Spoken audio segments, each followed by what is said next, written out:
First of all, I'm going to assume that everyone's familiar with how tile leveling systems work. I'm not going to cover that in this video.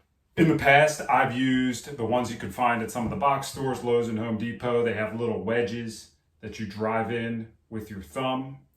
The clips level the tiles up. They work pretty well. One of the things I didn't like about them was you didn't have a lot of leverage. You're relying on your thumb to push the wedge into the clip. And if you're doing a lot of tiling over a course of a day or a couple days, it actually starts to get a little bit tiring. So I was looking for something new, something a little better. I researched a lot of them.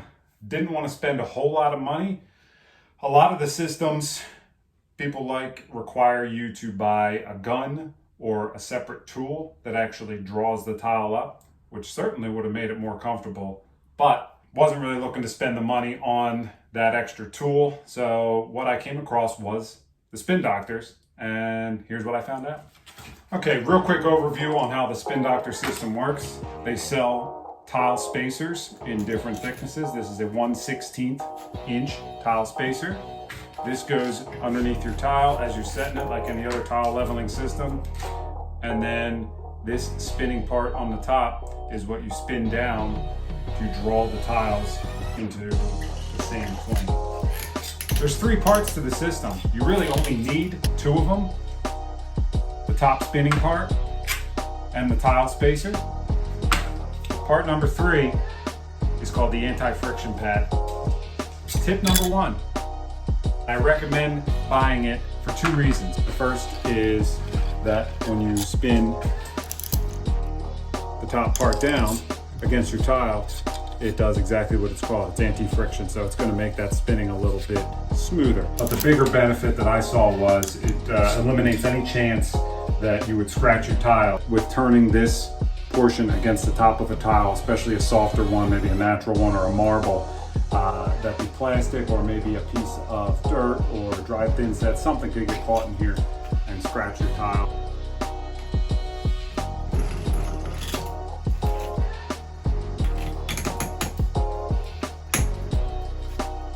Tip number 2, you don't need to buy as many spinners and friction pads as spacers.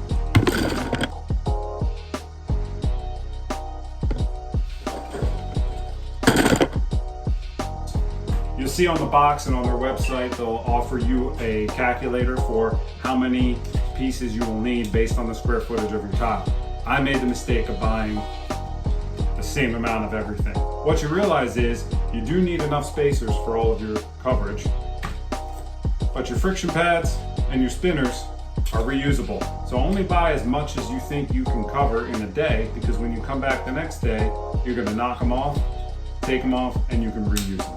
Come back the next day and your tile's set, you're going to break off the portion of the spacer that sticks out. Tip number 3, make sure you leave the red spinner on top before you do this. This is clearly stated in the directions, but I made this mistake the first time of taking the spinner off, trying to break this, and it just doesn't break that easily. So what you want to do is just come by, if it's on the floor, give it a kick in the direction of the grout joint.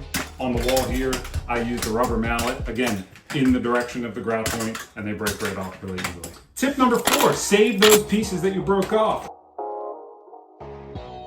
This is what you're left with after you remove the clips when it dries. These can be pretty useful. They can be useful as a tile spacer of 1/16 of an inch for any other job, or they're just really nice grout removal tools as you're tiling the next day for scraping out some wet thin set as you're setting the tile. Tip number 5, don't turn it down too hard, because it is possible to break the spacer while you're setting the tile if you try to crank on this too hard. So you want to turn it just until it snugs up and those 2 tiles come close enough that you don't have any lippage. If you try to go a little bit too far, it will break the spacer off from the feet on the bottom. That was a mistake I made maybe once or twice, but once I realized how far you need to turn it before stopping, it really wasn't a big deal. The spinners are actually a lot bigger than I even anticipated before I bought them, which means you have a lot of leverage for turning that down. Not only are they well made, but they're big enough that my hand doesn't get tired from turning a bunch of these down over the course of the day. All right, Thanks a lot. That's what I liked about the Spin Doctor's tile leveling system. It worked really well for me. I think it's going to be the one that I continue to use. I'm going to keep the top portions and the anti-friction pads, just buy the spacers as I need them, and it's going to be my go-to system. Thanks a lot. If you like the video, give a thumbs up, hit subscribe if you're interested in more.